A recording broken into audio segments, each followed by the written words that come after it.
Hola, ¿cómo les va, chicas? Bueno, en esta modalidad grabada, para que podamos encontrarnos en algún momento y con toda la tranquilidad y escuchar la clase, les doy la bienvenida. Esta es la clase número 8 de Introducción a los Estudios del Lenguaje. Lo que voy a hacer es compartir en pantalla la clase número 7, que es la última que tuvimos antes del feriado del 17 de junio, el día 10 de junio, para recordar un poco qué fue lo que leímos o lo que estuvimos trabajando, en qué tema nos estuvimos adentrando, cuál era la actividad obligatoria que les había solicitado, la vamos a volver a ver y vamos a continuar un poco con la lectura. Ya sabemos que estamos con SOSIR y que vamos a ver el signo lingüístico y que el trabajo, el parcial un poco de esta asignatura se va a centrar en este tema. Pero les comparto, así lo hablamos directamente sobre el material, que después yo les voy a volver a pasar al grupo. Les recuerdo entonces esta clase del 24 de junio, la clase número 8, modalidad grabada. Estamos en el eje de SOSIR, justamente, bibliografía obligatoria. Paso un poco esto, que es lo que pongo siempre para que ustedes recuerden qué leímos y qué todavía nos falta leer, y bueno, les vuelvo a mostrar. La última clase trabajamos de manera conjunta la lectura de la introducción del curso de Lingüística General de SOSIR, introducción capítulo 1, ojeada, la historia de la lingüística. Después leímos el capítulo número 2, materia y tarea de la lingüística, sus relaciones con las ciencias conexas.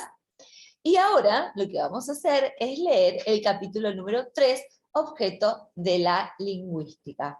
El trabajo práctico obligatorio consiste, por supuesto, porque lo tenemos que hacer y entregar, en la lectura de un fragmento de Cora Kaplan del año 2009, en el que tenemos que reflexionar sobre lo que la autora dice del lenguaje. Y yo les había puesto unas anotaciones: función, metáfora, construcción, ocultamiento, naturalización, contextualización, sentidos, realidades, que son palabras que aparecen justamente en este fragmento y que nos permiten, muy corto, pero que nos permiten observar la importancia que tienen los estudios del lenguaje, no solo dentro de lo que es específicamente, o la especificidad de la carrera de lengua y literatura, sino también en otro tipo de investigaciones, como lo son los de políticas educativas, la de investigación educativa en general, para la carrera docente.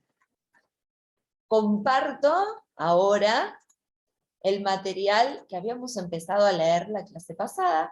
Compartir, muy bien, acá estamos.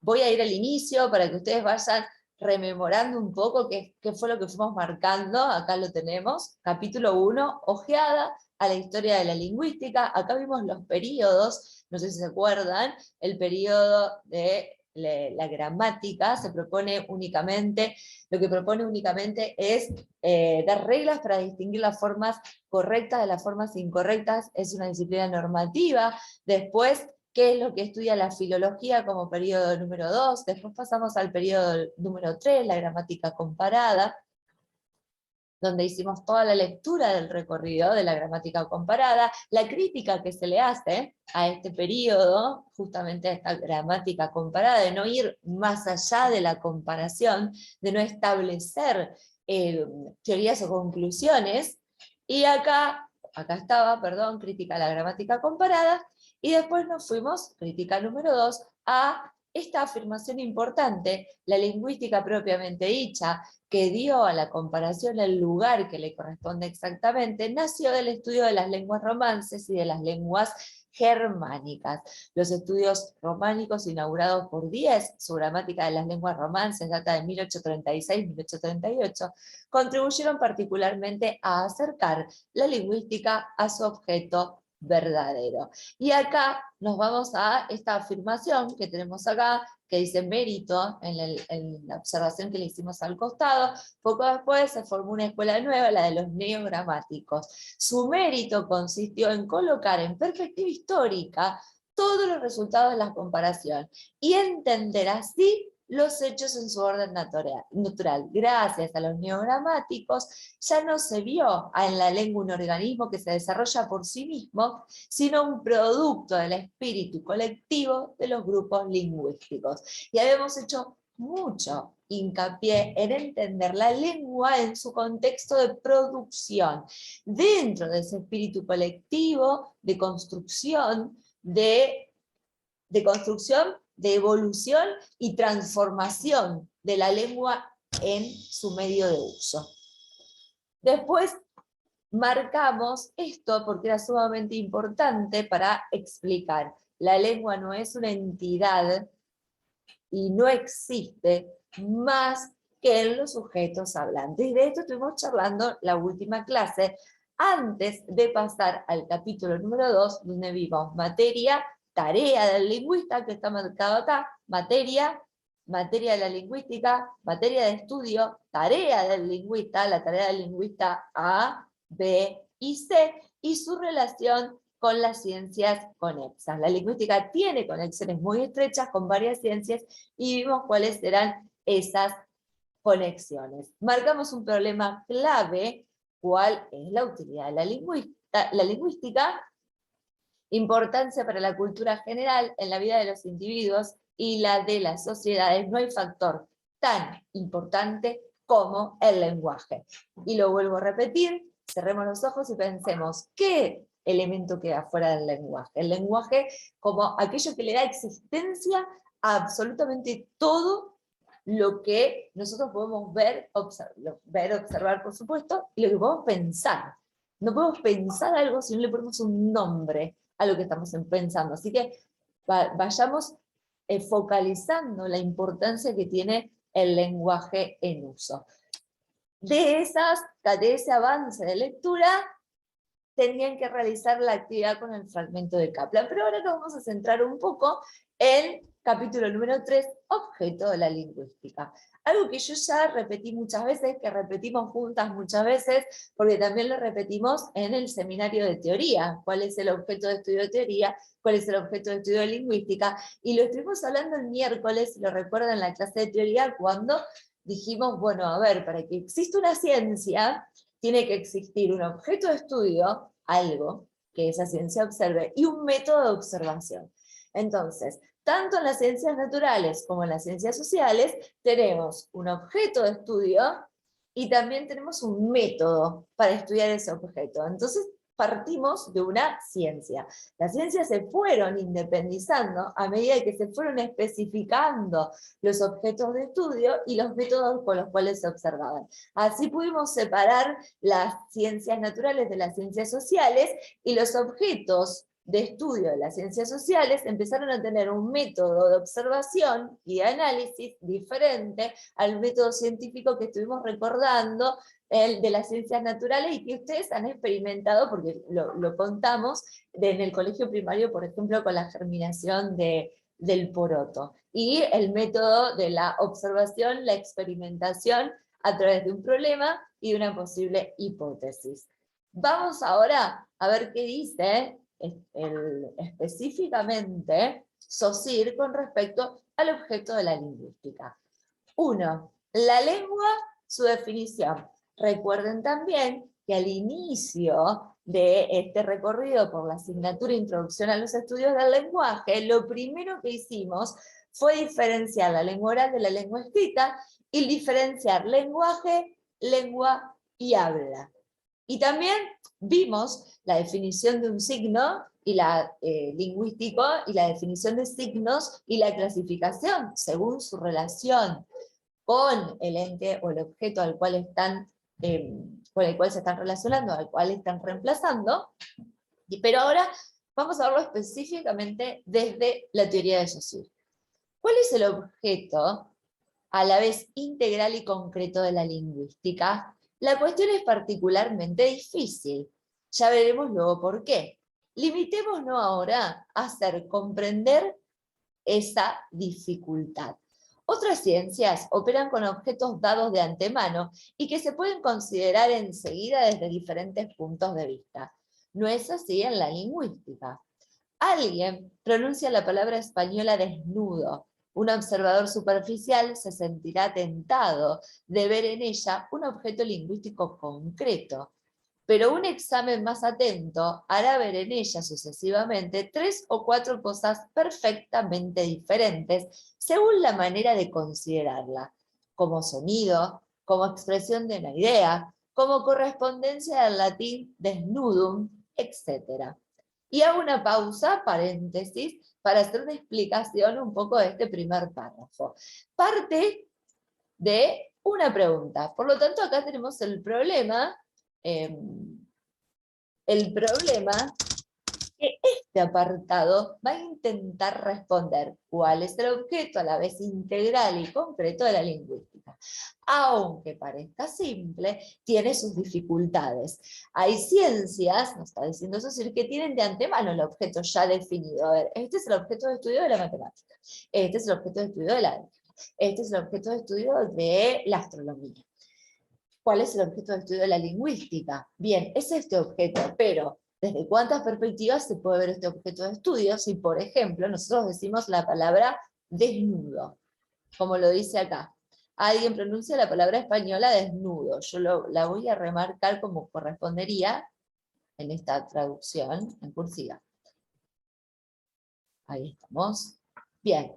Un observador superficial se sentirá tentado de ver en ello un objeto lingüístico concreto. Pero un examen más atento, o sea, mira, a simple vista decimos, ese es el objeto de estudio. A ver, tenemos una palabra como objeto de estudio, pero si vamos a lo más profundamente como dice aquí, 3 o 4 cosas, a ver, pero en un examen más atento, hará ver en ella sucesivamente 3 o 4 cosas perfectamente diferentes según la manera de considerarla. Un sonido, porque desnudo suena, hay fonemas que se están combinando, una expresión de una idea, porque a ver, si yo digo la palabra desnudo, ¿qué idea es la que estoy expresando? Una persona que no tiene vestimenta, una persona que ha desnudado su alma y sus sentimientos, por lo tanto no queda nada que ocultar, pero está vestido. Como correspondencia al latín disnudum, es decir, una palabra que deriva o que tiene su origen en el latín, que es exactamente lo que estamos observando en ese objeto de estudio. Y desde la perspectiva en que lo observamos, ¿qué específicamente es lo que vamos a estudiar? ¿Y con qué método? Lejos de preceder el objeto al punto de vista, se diría que el punto de vista es el punto de vista, sería que es el punto de vista el que crea el objeto. Vuelvo, desde qué punto de vista lo miramos, le da un peso, una inclinación a cómo vamos a analizar ese objeto. Y además, nada nos dice de antemano que una de esas maneras de considerar el hecho en cuestión sea anterior o superior a las otras. Por otro lado, o sea, de los puntos de vista, ¿hay uno que sea más importante o previo que otro en cuanto a cuántas preguntas le podemos hacer a esa palabra? Por otro lado, sea cual sea el punto de vista adoptado, el fenómeno lingüístico, y miren cómo aparece la denominación fenómeno lingüístico, presenta perpetuamente dos caras que se corresponden sin que la una valga más que gracias a la otra. Por ejemplo, 1. Las sílabas que se articulan son impresiones acústicas, sonidos, percibidas por el oído, pero los sonidos no existirían sin los órganos vocales, que es lo que hablamos cuando dijimos que es el habla, la capacidad fisiológica que tenemos todas las personas de producir un sonido, y ese sonido que tenga un sentido, y ahí tenemos un signo lingüístico. Así, una N no existe más que por la correspondencia de estos dos aspectos. No se puede, pues, reducir la lengua al sonido, porque no es solo sonido, ni separar el sonido de la articulación vocal, porque sería imposible producirlo. Justamente es el fenómeno que hace que por la articulación vocal vibre el aire y esa vibración del aire llegue a través de una frecuencia a nuestros oídos, que es lo que podemos escuchar. A la recíproca no se puede definir los movimientos de los órganos vocales si se hace abstracción de la impresión acústica. Muevo los órganos vocales justamente para emitir un tipo de sonido. No, si no, movería para no decir nada. 2. Pero admitamos que el sonido sea una cosa, pero admitamos que el sonido sea una cosa simple. ¿Es el sonido el que hace el lenguaje? Vuelvo. Hay aspectos en el estudio del lenguaje que van de la mano y que no se pueden separar. Por ejemplo, las sílabas que se articulan son impresiones acústicas. Esas impresiones acústicas se producen por un movimiento fisiológico y físico que produce un sonido, pero que ese sonido en sí sale ya determinado porque tengo una intención cuando hablo. Cuando hago mi movimiento para hablar, tengo una intención de qué es lo que voy a decir, aunque esté improvisando. Hay un sonido que es el que estoy preparando para decir. Eso va de la mano. 2. Admitamos que el sonido sea una cosa simple. Situación hipotética. ¿Es el sonido el que hace el lenguaje? ¿El lenguaje es solo sonido? ¿Es solo la articulación fónica de esas sílabas? No, no es más que el instrumento del pensamiento y no existe por sí mismo. Esto para nosotros es muy, pero muy importante. El lenguaje no es solo sonido, no son solo palabras vacías, o muchas veces habrán escuchado esta expresión, palabras vacías, o sea, solo sonidos.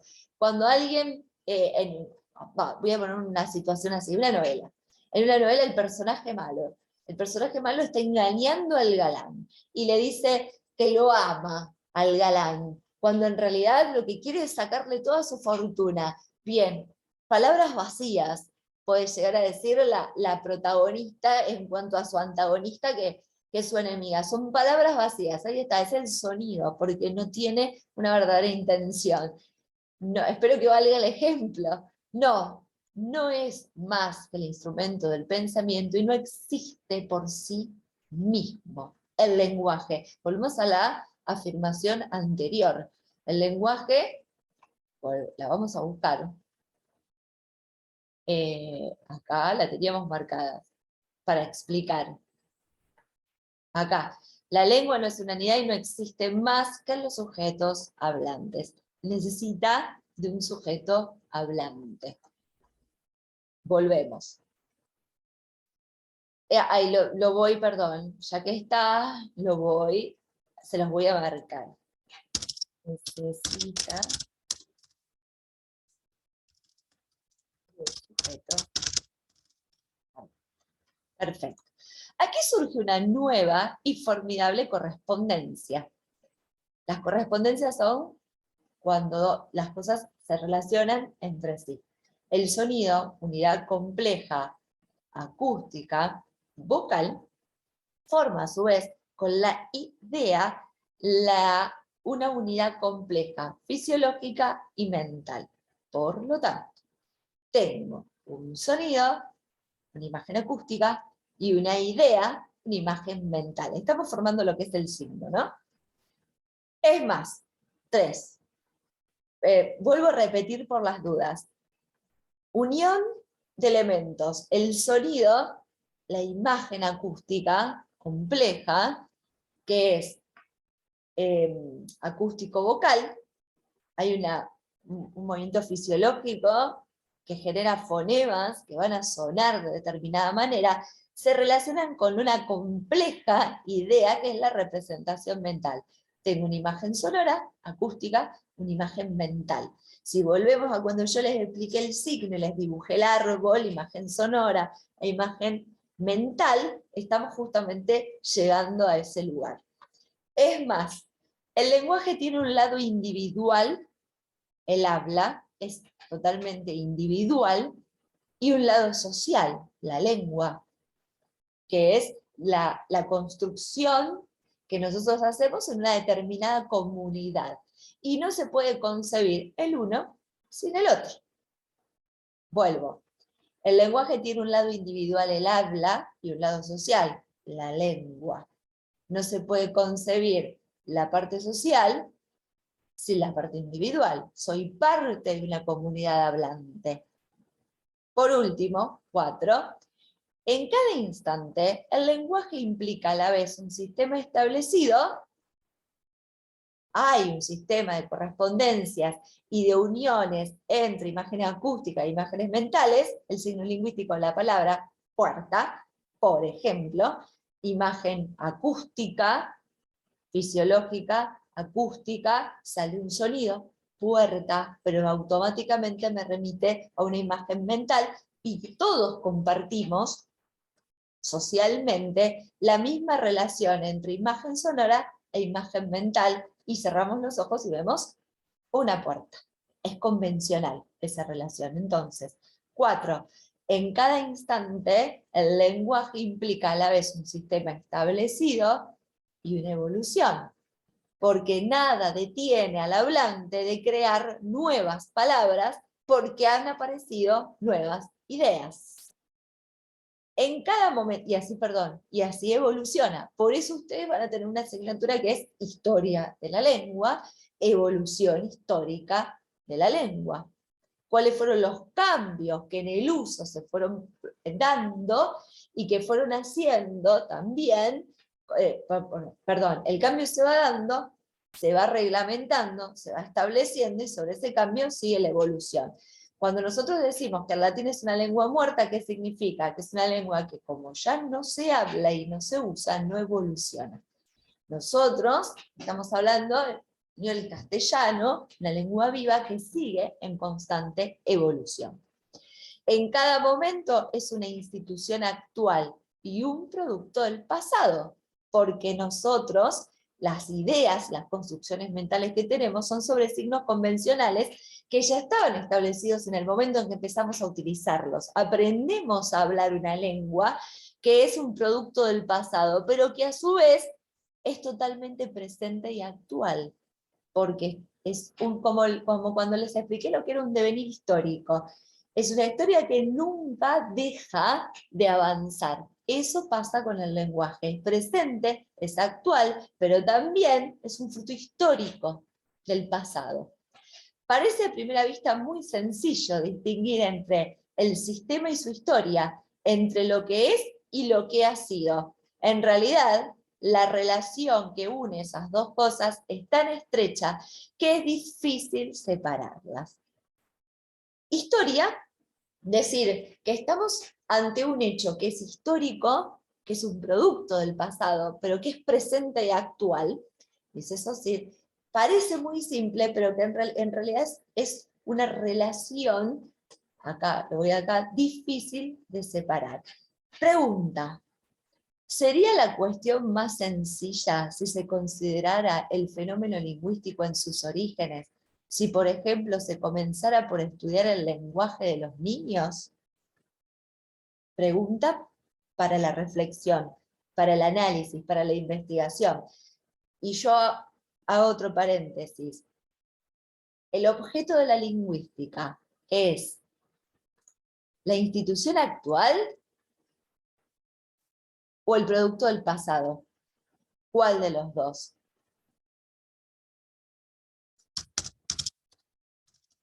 ¿Cuál?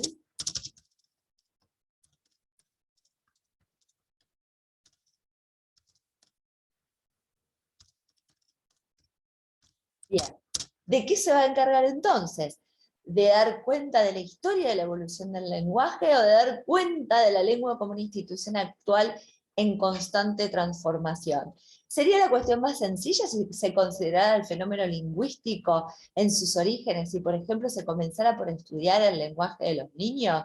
No, es la respuesta que nos da, pues es una idea enteramente falsa esa de creer que en materia de lenguaje el problema de los orígenes difiere del de las condiciones permanentes. No hay, acá lo vamos a marcar,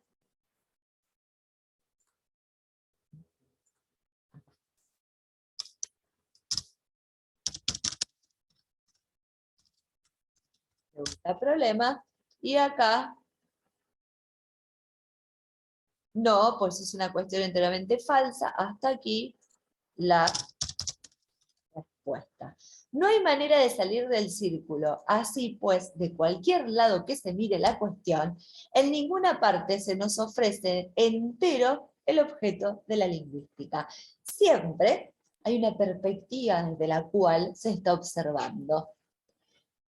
Por todas partes topamos con este dilema.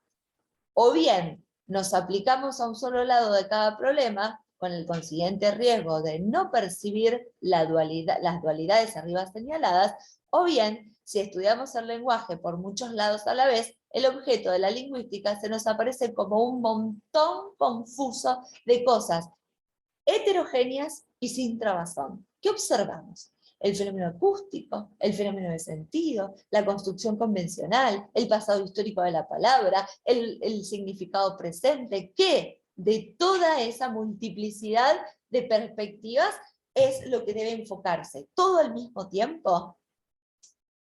Cuando se procede así es cuando se abre la puerta a muchas ciencias: psicología, antropología, gramática normativa, filología, etcétera, que nosotros separamos directamente de la lingüística, pero que a favor de un método incorrecto podrían reclamar el lenguaje como uno de sus objetos. A nuestro parecer no hay más que una solución para todas estas dificultades. Y acá vamos a marcarlo como algo importante.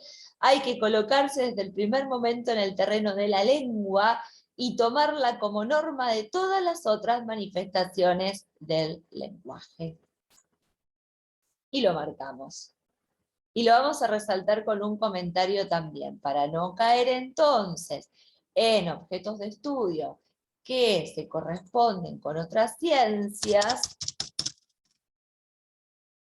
Lo que hay que hacer es colocarse desde el primer momento en el terreno de la lengua y tomarla como norma de todas las otras manifestaciones del lenguaje. En efecto, entre tantas dualidades, la lengua parece ser lo único susceptible de definición autónoma.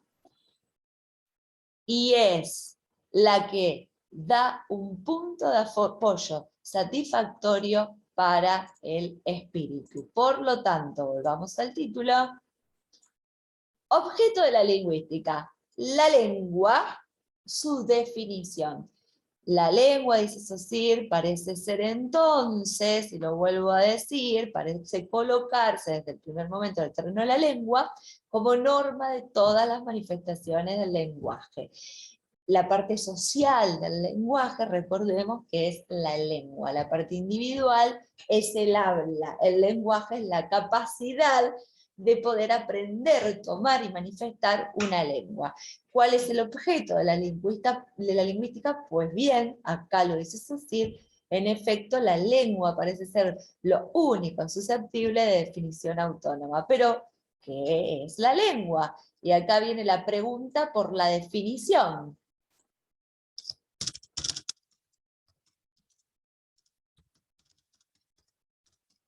Por su definición. Para nosotros la lengua no se confunde con el lenguaje, algo que nosotros ya venimos hablando, pero lo vamos a remarcar. La lengua no es más que una determinada parte del lenguaje, aunque esencial. No es el lenguaje, es la parte social del mismo. Es a la vez un producto social de la facultad del lenguaje y un conjunto de convenciones, que ustedes las están viendo en gramática, necesarias, adoptadas por el cuerpo social para permitir el ejercicio de esa facultad en el individuo y que simplemente podamos comprendernos en la parte oral y en la parte escrita. Tomado en su conjunto, el lenguaje es multiforme y heteróclito. Piensen. El lenguaje corporal, gestual, el lenguaje de señas, el lenguaje artístico-musical, artístico-teatral, el lenguaje música-teatro, el artístico-plástico, folclórico, el lenguaje de la danza, del movimiento, multiforme. El lenguaje, la expresión, es sumamente inabarcable. La cantidad de formas que tenemos de expresarnos. No hay solo un lenguaje que es, no, o sea, sería decir que el lenguaje es la manera del habla, sería una reducción muy grande a lo que es la expresión humana, a lo que es crear cultura, por ejemplo, en todas las manifestaciones artísticas. Por eso el lenguaje es multiforme y heteróclito, como les dice acá. A caballo no debe ser la formulación correcta, acá debe haber un error en la traducción. Yo lo voy a subrayar para ver qué es lo que tengo que buscar del original. En diferentes dominios, a la vez físico, fisiológico y psíquico, pertenece además al dominio individual y al dominio social. No se deja clasificar en ninguna de las categorías de los hechos humanos porque no se sabe cómo desembrollar su unidad. Estamos hablando del lenguaje. La lengua, por el contrario, acá lo vamos a marcar así, acá tenemos una diferenciación, diferencias entre lenguaje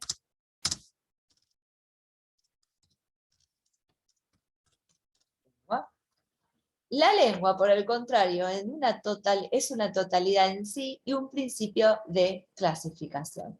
En cuanto le damos, piensen ustedes cuando ven, por ejemplo, lengua. Hablamos de la clasificación de 9 clases de palabras, 6 tipos de tramas textuales y construimos un mundo discursivo. Bueno, ahí está esta cuestión de una totalidad en sí mismo y un principio de clasificación. En cuanto le damos el primer lugar entre los hechos del lenguaje, introducimos un orden natural en un conjunto que no se presta a ninguna otra clasificación. A este principio de clasificación se podría objetar que el ejercicio del lenguaje se apoya en una facultad que nos da la naturaleza, mientras que la lengua es cosa adquirida. Vamos por esto. Otra vez, el lenguaje se apoya en una facultad.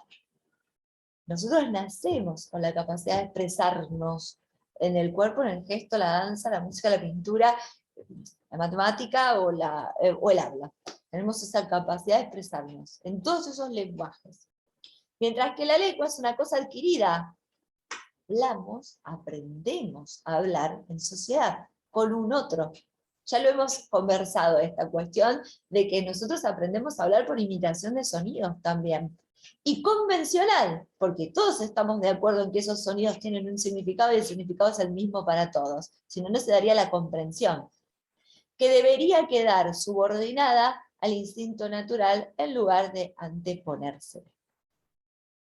He aquí lo que se puede responder. En primer lugar, no está probado que la función del lenguaje, tal como se manifiesta cuando hablamos, sea enteramente natural. Es decir, que nuestro aparato vocal está hecho para hablar, como nuestras piernas para andar. Los lingüistas están lejos de ponerse de acuerdo sobre esto. Así, para Whitney, que equipara la lengua a una institución social con el mismo título que todas las otras, el que nos sirvamos del aparato vocal como instrumento de la lengua es cosa del azar, por simples razones de comodidad. Lo mismo habrían podido los hombres elegir el gesto y emplear imágenes visuales en lugar de las imágenes acústicas. Sin duda, esta tesis es demasiado absoluta. La lengua no es una institución social semejante punto por punto a las otras. Además, Whitney va demasiado lejos cuando dice que nuestra elección ha caído por azar en los órganos de la voz. De cierta manera, ya nos estaban impuestos por naturaleza.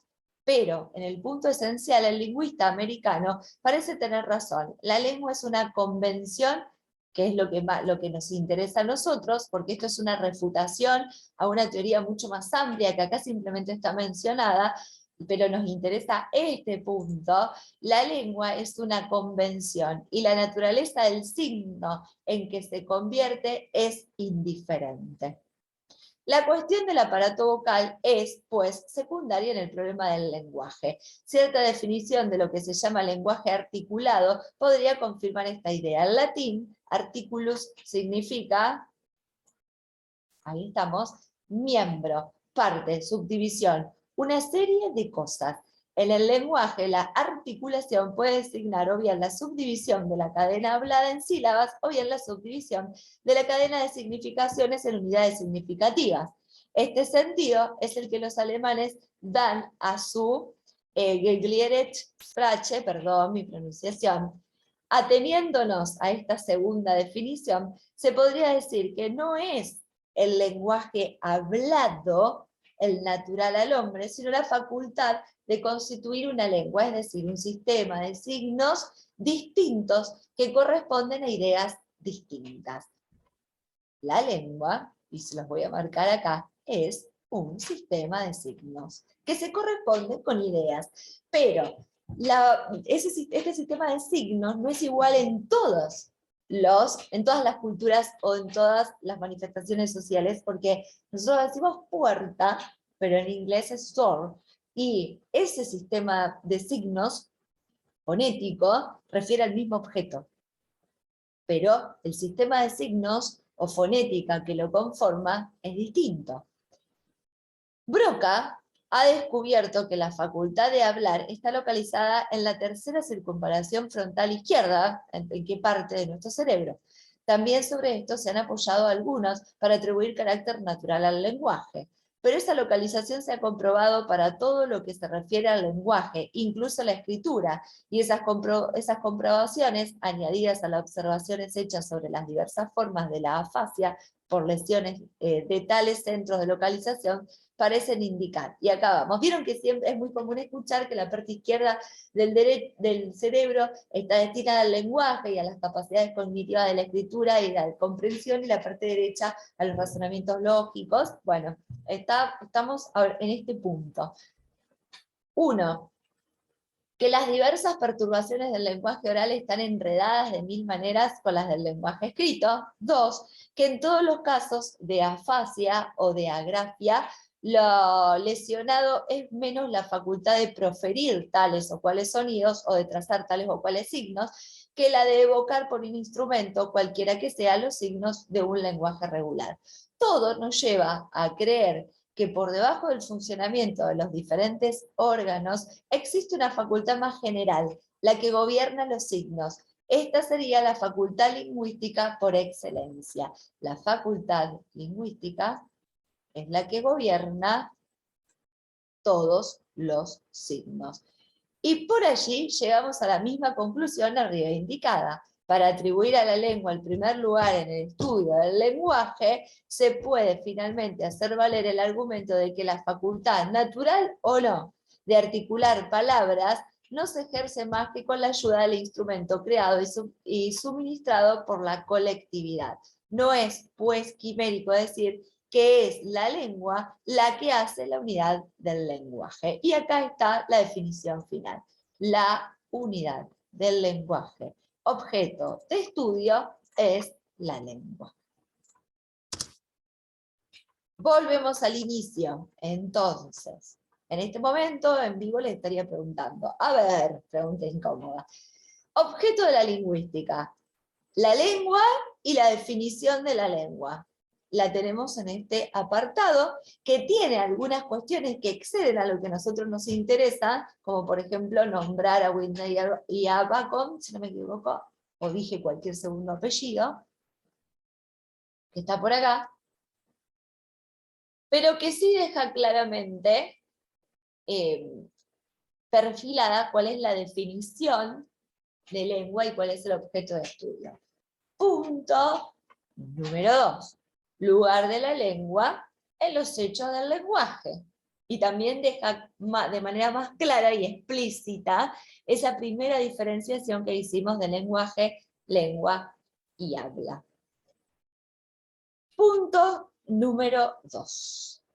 Para hallar en el conjunto del lenguaje la esfera que corresponde a la lengua, hay que situarse ante el acto individual que permite reconstruir el circuito de la palabra. Este acto supone por lo menos 2 individuos. Es el mínimo exigible para que el circuito sea completo. Sean pues 2 personas, A y B, comunicación, circuito de la comunicación, necesito 2 personas.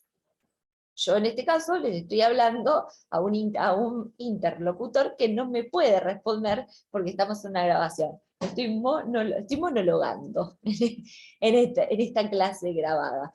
Pues bien, tengo un auditor ideal. Estoy hablando a alguien. Yo la miro y las veo ahí atrás. Este acto supone por lo menos 2 individuos, el mínimo exigible para que el circuito de la comunicación sea completo.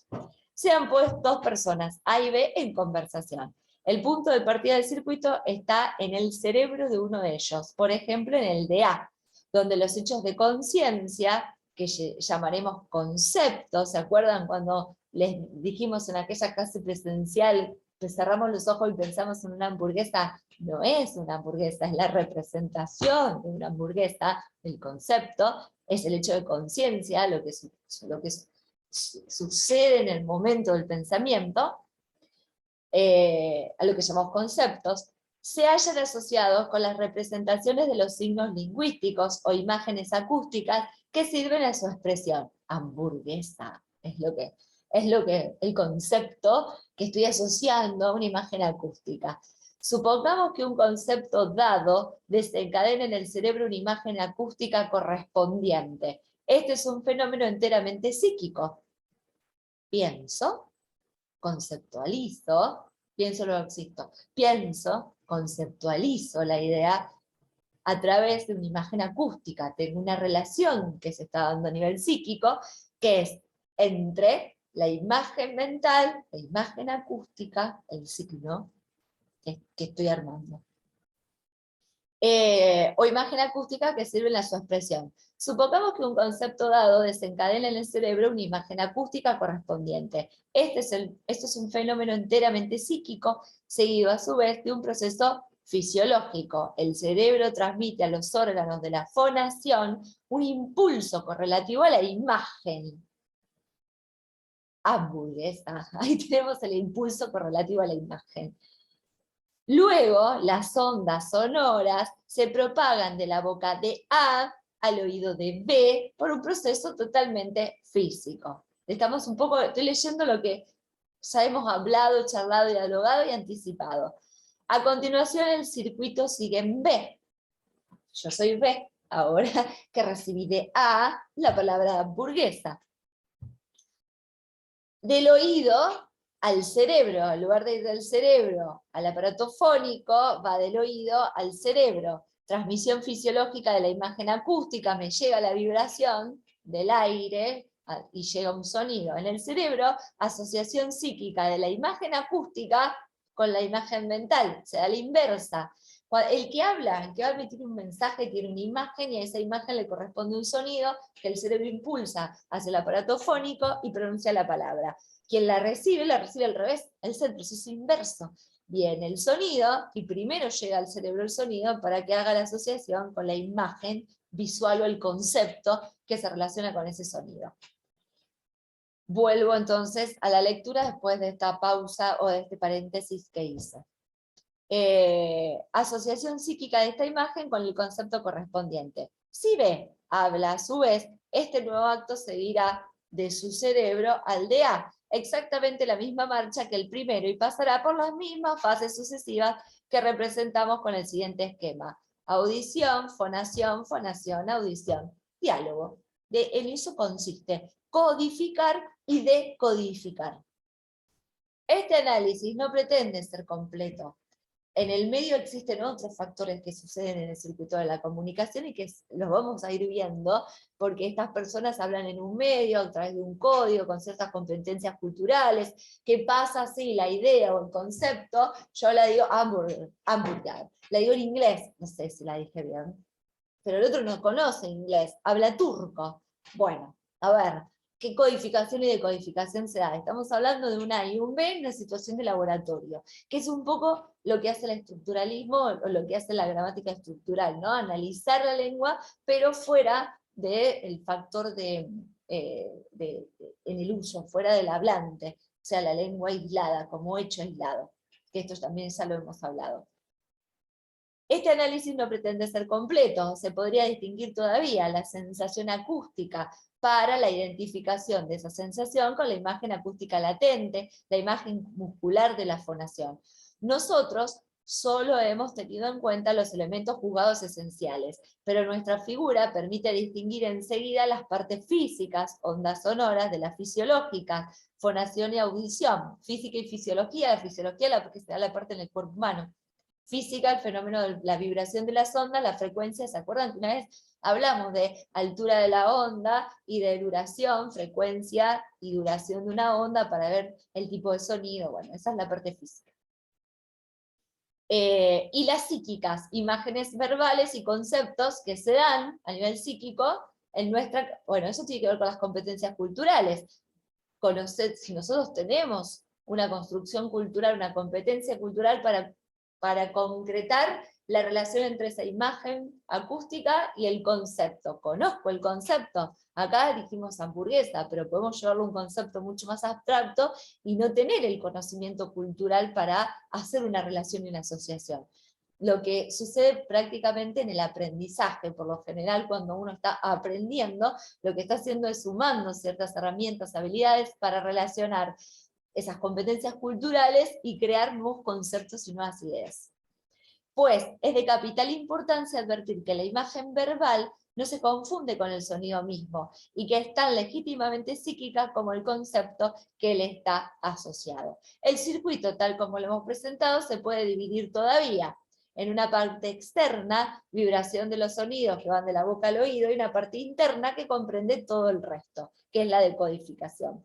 B, en una parte psíquica y una parte no psíquica, incluyéndose en la segunda tanto los hechos fisiológicos que son de que son asiento los órganos, como los hechos físicos exteriores al individuo. C, en una parte activa y una parte pasiva. Es activo todo lo que va del centro de asociación de uno de los sujetos al oído del otro, y pasivo todo lo que va del oído del segundo a su centro de asociación. Por último, en la parte psíquica localizada en el cerebro se puede llamar ejecutivo todo lo que es activo y receptivo todo lo que es pasivo. Es necesario, esto ustedes en algún momento lo leerán mucho más lento, pero en realidad son asociaciones, ¿cómo decir? A y B más C. Bueno, así algo como algoritmos. A ver, esto es pasivo en este momento y es activo en este otro momento, de acuerdo al lugar que ocupa en el circuito de la comunicación. Es necesario añadir una facultad de asociación y de coordinación que se manifiesta en todos los casos en que no se trate nuevamente de signos aislados. Esta facultad es la que desempeña el primer papel en la organización de la lengua como sistema. La lengua es un sistema de signos. Pero para comprender bien este papel, puse la pausa, me di cuenta que venía un poco muy rápido, vamos a ir más lento, pero para comprender bien este papel hay que salirse del acto individual, que no es más que el embrión del lenguaje, y encararse con el hecho social. Entre todos los individuos así ligados por el lenguaje, se establecerá una especie de promedio. Todos reproducirán, no exactamente, sin duda, pero sí aproximadamente, los mismos signos unidos a los mismos conceptos. Eso se llama convencionalidad. ¿Cuál es el origen de esta cristalización social? ¿Cuál de las dos partes del circuito puede ser la causa? Pues la más probable es que no todas participen igualmente. La parte física puede descartarse desde un principio. Cuando oímos hablar una lengua desconocida, percibimos bien los sonidos. La E, la A, la S. Lo percibimos, no hay problema con el sonido. Pero, por nuestra incomprensión, quedamos fuera del hecho social. Acá estaba diciendo qué pasa si le digo hamburguesa a un turco. La parte psíquica tampoco entra en juego en su totalidad, porque no podemos asociar imagen acústica con concepto.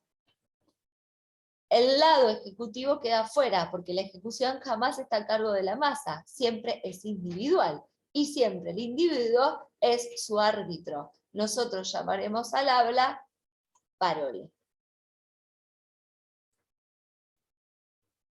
Acá.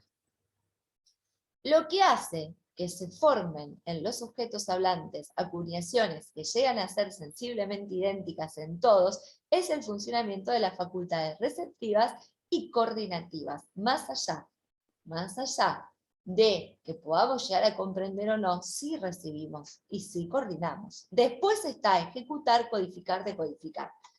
¿Cómo hay que presentarse, cómo hay que representarse este producto social para que la lengua aparezca perfectamente separada del resto? Si pudiéramos abarcar la suma de las imágenes verbales almacenadas en todos los individuos, entonces toparíamos con el lazo social que constituye la lengua. La lengua es un lazo que nos une. Esa es la idea de lengua como lazo social. Es un tesoro depositado por la práctica del habla en los sujetos que pertenecen a una misma comunidad. Un sistema gramatical virtualmente existente en cada cerebro, o más exactamente, en los cerebros de un conjunto de individuos, pues la lengua no está completa en ninguno, no existe perfectamente más que en la masa. La lengua se completa en el uso social en comunidad.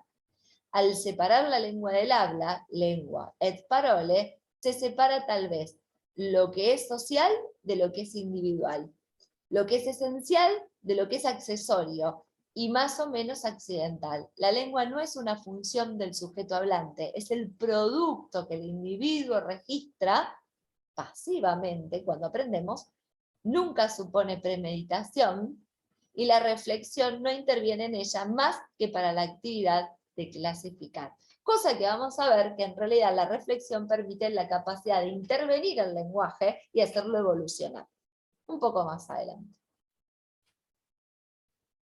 El habla es, por el contrario, un acto individual de voluntad y de inteligencia en el cual conviene distinguir. Voluntad, quiero hablar, hablo, y necesito una inteligencia lingüística para hacerlo. Las combinaciones por las que el sujeto hablante utiliza el código de la lengua, con miras a expresar su pensamiento personal, e interviene el mecanismo psíquico que le permite exteriorizar esas combinaciones, que vendría a ser el pensamiento. Hemos de subrayar que lo que definimos son cosas y no palabras. Las distinciones establecidas nada tienen que temer de ciertos términos ambiguos que no se recubren del todo de lengua a lengua. Así en alemán, Sprache quiere decir lengua y lenguaje.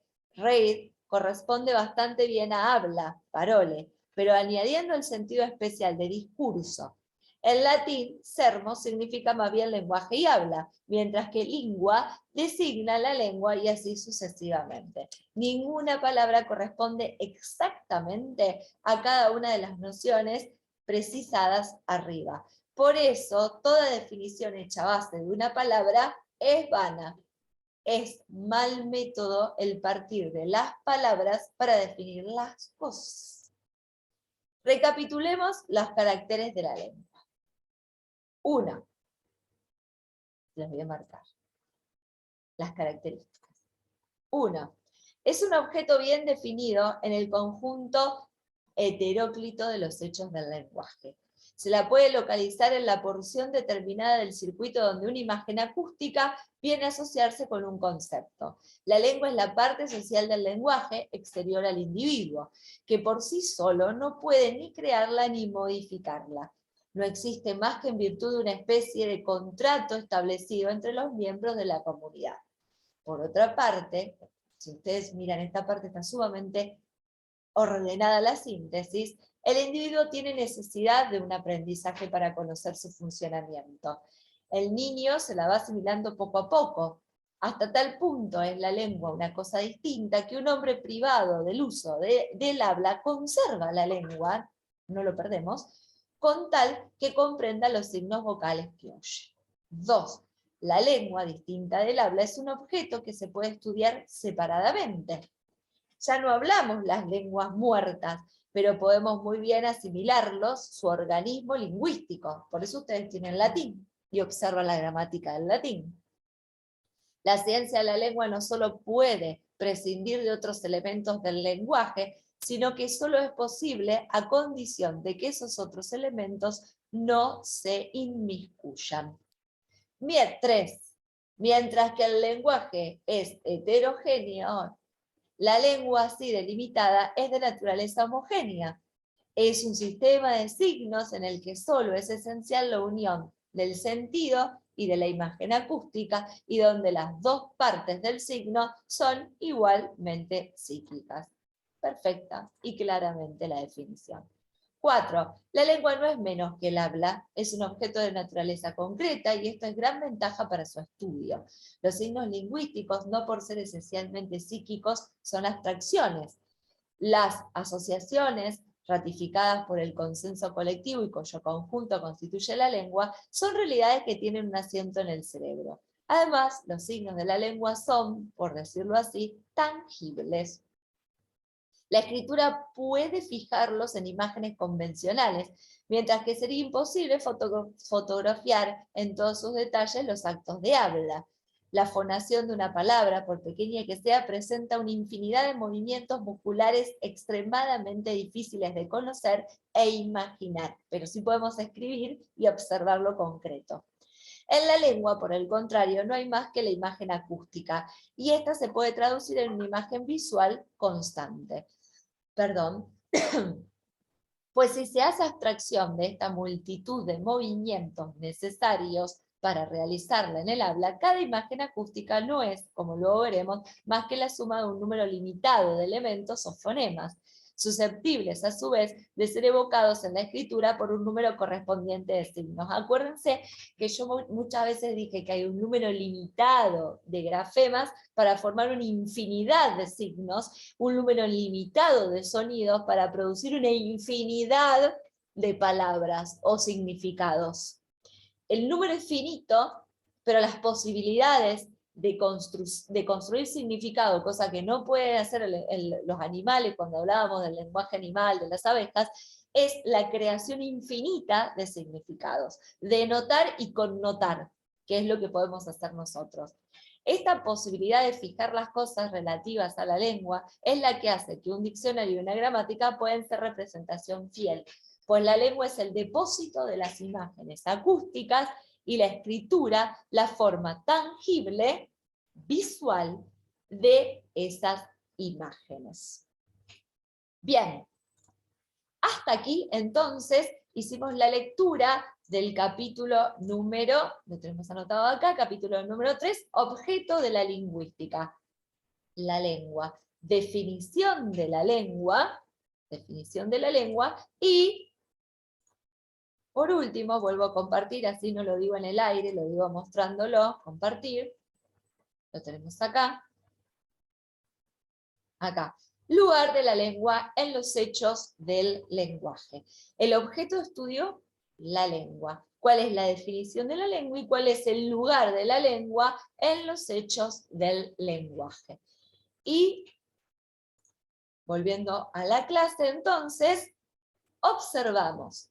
Leímos rápidamente con una explicación, objeto de la lingüística, lengua, definición y lugar de la lengua en los hechos del lenguaje, acercándonos a Saussure, para seguir teniendo herramientas conceptuales que nos permitan hacer análisis de este tipo de fragmentos, como el de Kaplan, que es el que ustedes tienen que releer, comentar y contarme a mí sin falta. Bien, fin entonces de esta parte de la clase. Cualquier duda que tengan sobre la lectura de este capítulo particular, por favor, me la hacen por privado y seguimos trabajando, la seguimos charlando. Tienen una actividad obligatoria todavía que entregar, y estamos avanzando entonces en lo que es la introducción a los estudios del lenguaje, específicamente en la lingüística de Saussure, la lengua. Bueno, espero verlas pronto, fin de esta primera parte de la grabación.